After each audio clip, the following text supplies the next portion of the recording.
महासंस्थानला आपण भेट दिली.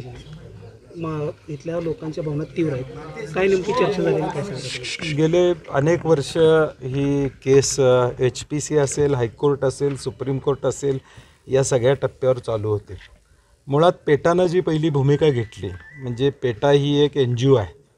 ह्या NGOनं प्राण्यांच्याबद्दलच्या भूमिका सातत्यानं जगभर घेत असते.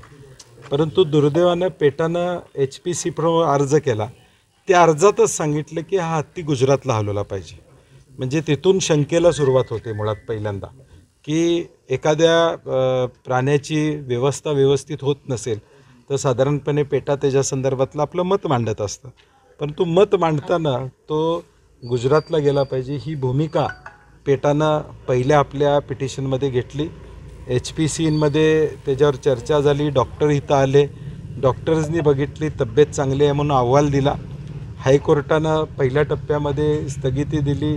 दुसऱ्या टप्प्यामध्ये काही अडचणी आल्या आणि सुप्रीम कोर्टानं ताबडतोब ते देण्याची भूमिका घेतली आणि पोलीस बंदोबस्तात ही कारवाई करावी अशी आदेश दिला. मला वाटते हे कुठंतरी जैन समाज असू दे, हिंदू धर्माच्या भावना या ठिकाणी दुखवण्याचं काम या सगळ्या प्रकरणातून झालेलं साधारणपणे दिसतंय.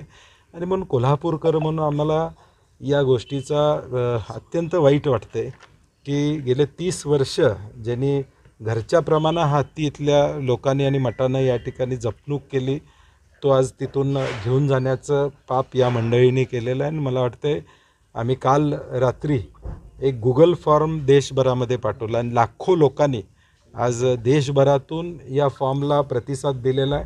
आणि राष्ट्रपतींना ह्या निवेदनाच्या माध्यमातून आम्ही विनंती करणार आहोत की आता सुप्रीम कोर्टानं निर्णय दिला, आमचे हात बांधलेले आहेत, त्यामुळे राष्ट्रपतींनी यात हस्तक्षेप करावा आणि आमचा हत्ती परत द्यावा अशी आमची कोल्हापूरकर म्हणून अपेक्षा. याच नांदे गावामध्ये 6 महिन्यापूर्वी देवेंद्र फडणवीस आले होते आणि त्यांनी भर भाषणात सांगितलं होतं की काय असेल ती मदत केली जाईल, पण एक शब्दसुद्धा मुख्यमंत्र्यांनी याच्यावर बोलले नाही. मला वाटतं 6 महिन्यापूर्वी बोललेल्याचा अनुभव आता लोकांना आलेला.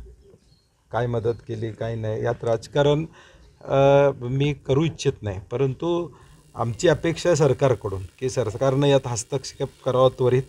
म्हणजे राज्यातल्या सरकारनं असू दे, केंद्रातल्या सरकारनं असू दे. कारण की एक अविश्वासाचं वातावरण समाजाबद्दल निर्माण होणं हे दुर्दैव आहे की उद्या मठाचं कामकाज व्यवस्थित नाही म्हणून तुम्ही उद्या मठाबाबतीत देखील वेगळ्या भूमिका घेऊ शकता. आणि म्हणून मला वाटते वेगळ्या पद्धतीनं काहीतरी हे षडयंत्र चाललं आहे असं मला वाटायला लागलं. ही तर सुरुवात आहे फक्त हत्तीच्या माध्यमातून असं माझं मत आहे. शिरोळ हातकणंगले तालुक्यामध्ये जिओ हद्दपार ही मोहीम हाती घेण्यात आली. मला वाटते तो प्रत्येकाचा वैयक्तिक विषय. माझी भूमिका धार्मिक आहे. हत्तीच्या संदर्भातली भूमिका माझी आहे. आणि जर गुजरातला हत्तीची आवश्यकता असेल तर चंदगडपासून सगळीकडं प्रचंड आहेत हत्ती जे घेऊन जाऊ शकतात. इथल्या लोकांनी तर सांगितलेलं माहूत पाहिजे असले तर पकडून द्यायला आम्ही स्वतः येतो. गाव म्हणले की आम्ही स्वतः पकडून द्यायला तयार आहोत.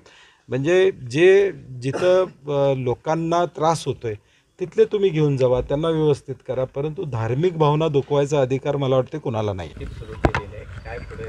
नाही आम्ही आता मी म्हटलं तसं लाखो सह्या आता येत आहेत.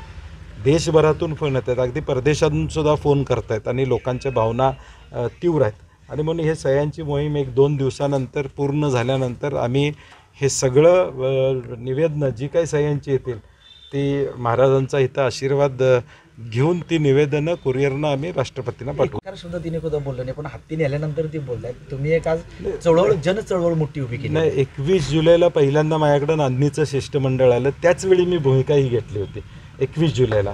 आणि त्यापासून सातत्यानं मी या भूमिकेवर ठाम आहे. आणि म्हणून आमची भूमिका समाजाच्या बाजूने आहे, हत्तीच्या बाजूने आहे, मठाच्या बाजूने आहे हे आम्हाला या निमित्तानं सांगायचं.